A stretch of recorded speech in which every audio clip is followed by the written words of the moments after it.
the desert after Muhammad. Night descended on Arabia, and with it came uncertainty. Muhammad had passed away, and the fragile unity he built began to tremble. Among the shifting loyalties and the spreading confusion stood two men, both proud, both convinced of their truth: Khalid ibn al-Walid, the general, and Malik ibn Nuwayrah, the poet and tribal leader. History remembers one as victorious, and the other as dead. But between them lies a story of faith, authority, and the fine line between justice and ambition. When Muhammad died in 632 CE, Arabia faced a test unlike any before. For years, his leadership had united tribes that had once lived in endless conflict. His presence, more than any law or sword, held together a fragile balance between faith, politics, and loyalty. But with his death, that balance began to fracture. Across the peninsula, tribal leaders gathered in uncertainty. Some asked, "Does our allegiance belong to Medina? Or was it to the man himself?"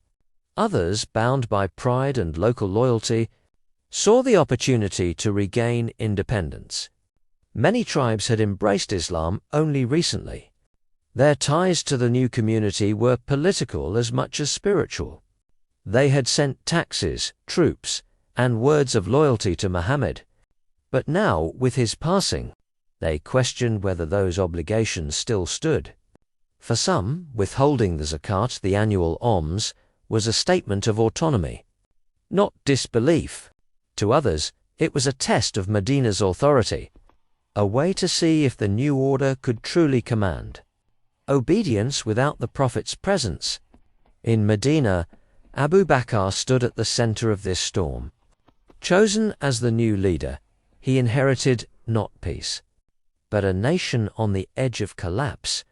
Within weeks, messages arrived from every direction, reports of tribes breaking away, of false prophets rising, of tax collectors turned away or even killed. To Abu Bakr, the meaning was clear: the unity that Muhammad had built was unraveling. And unity was not only a matter of faith, it was the foundation of survival. He saw in the refusal of zakat not a small act of defiance, but the first crack in a wall that could collapse the entire community. In those fragile days, rebellion was contagious. If one tribe broke away, others might follow. The newly formed state had no borders, no bureaucracy, no standing army, only fragile alliances and the weight of belief. So Abu Bakr made a decision that would define the years to come. He declared that whoever separated prayer from zakat, he would fight them. For him, faith and governance were inseparable. One could not survive without the other. Thus began the wars of apostasy. But they were not only wars of faith, they were wars of interpretation, wars of memory, of loyalty, of power. A struggle to define what it meant to belong to the new community after Muhammad was gone. The man named Malik ibn Nuwayrah, was a name spoken with respect across the central lands of Arabia. A chieftain of the Banu Yarbu tribe, proud, articulate and cautious, he was as much a poet as a leader. In a world where words could bind tribes as strongly as swords, his voice carried weight. During Muhammad's life, Malik had accepted Islam and pledged his loyalty to the new community. He was appointed to collect the zakat, the alms tax, from his tribe, a sign of trust and recognition. In his eyes, religion and tribal duty could coexist. He believed that one could serve faith without surrendering identity. But after Muhammad's death, everything changed.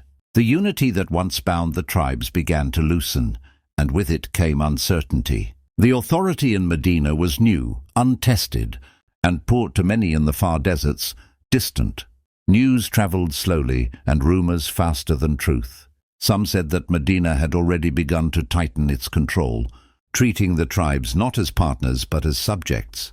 Others whispered that power was shifting, that the Quraysh had reclaimed dominance, and that the equality promised in faith was fading under politics. In this climate of confusion, Malik hesitated. He did not declare rebellion, nor did he announce allegiance. Instead, he paused, waiting, perhaps hoping to see what kind of leadership would rise after Muhammad. He withheld the zakat, storing it among his people, insisting that he would not send it until matters became clear. To him, this may have been an act of caution, even integrity, refusing to deliver what belonged to his tribe until he knew to whom it should rightly go.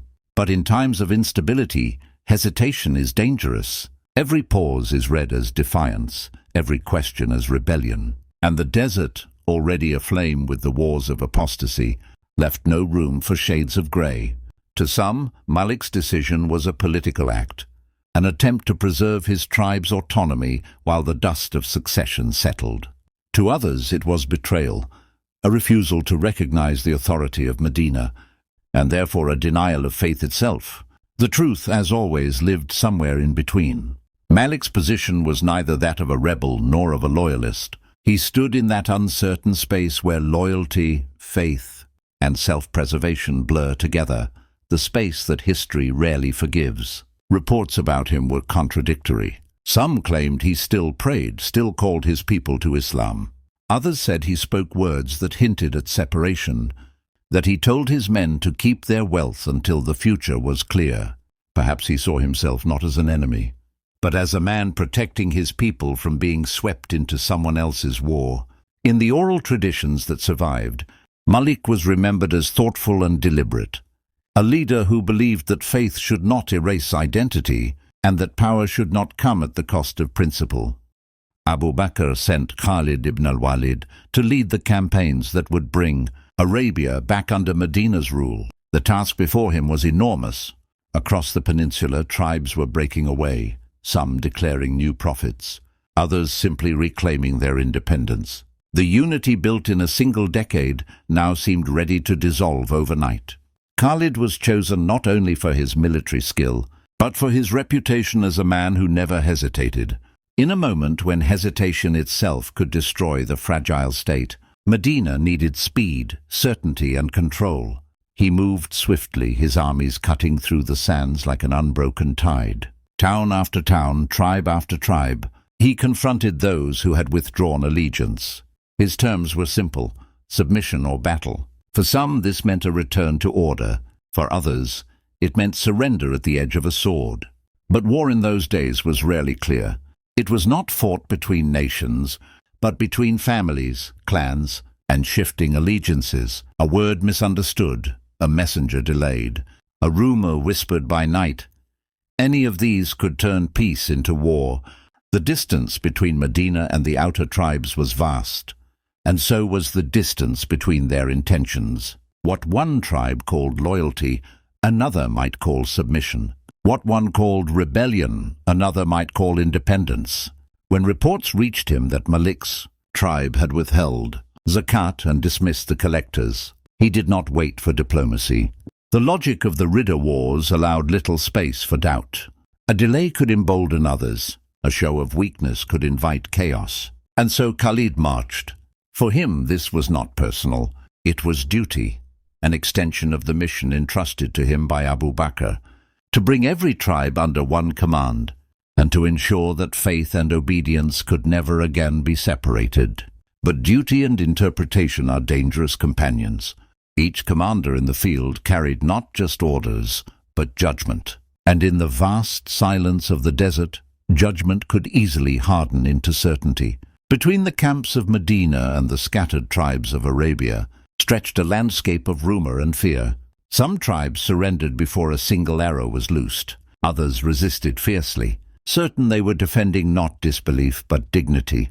The difference between rebellion and hesitation, between defiance and delay, was a matter of perception. And in those days, perception often decided who lived and who died. By the time Khalid's army reached the lands of Banu Yarbu, the campaign had already become more than a war for unity.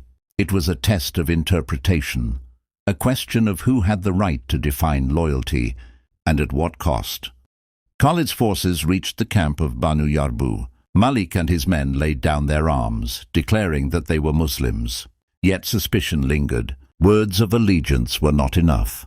in a war where every tribe claimed faith and every claim hid uncertainty. The soldiers looked to their commander. The air between the two men, Malik and Khalid, grew heavy with unspoken doubt. Accounts of what followed diverge.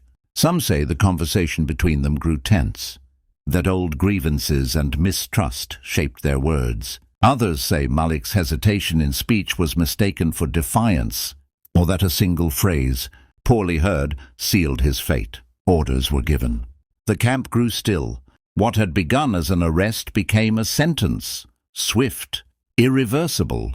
That night Malik's voice fell silent. No battle cry, no trial, no final plea. His death came not in the clash of war, but in the stillness that follows judgment. A moment where conviction outweighed doubt. By morning, the camp had already moved on. To some, justice had been done. To others, a tragedy had unfolded. A life taken in the name of unity, before truth could speak for itself. Malik's death became more than an event. It became a question about power, about authority, and about the space between command and conscience. After Malik's death, Khalid took Layla, Malik's wife, as his own. To some, this was a lawful marriage following war. To others, it was an act of moral failure, too sudden, too near to death, too close to the edge of justice. When word of this reached Medina, the whispers grew louder. Questions began to rise, not only about Malik's fate, but about the conduct of those who now carried the authority of the state. When the news arrived, Umar ibn al-Khattab demanded accountability. He called for Khalid to be removed from command and put on trial, but Abu Bakr refused. He defended Khalid, saying that his actions were guided by judgment in a time of chaos, and that mistakes in the service of unity would not be punished. And so Khalid remained in command. The wars continued. Victory covered the scars of doubt, but those scars never truly faded. The killing of Malik ibn Nuwayrah stands as one of the earliest and most contested moments in the history of the caliphate. It forces us to ask what power means when it acts in the name of belief, and what faith becomes when it serves authority. Was Malik a traitor, or a man caught between politics and principle? Was Khalid a commander enforcing unity, or an agent of a power learning to rule? Between the silence of the desert and the echo of history lies a question that remains unresolved. When faith becomes law, can justice ever be free from power?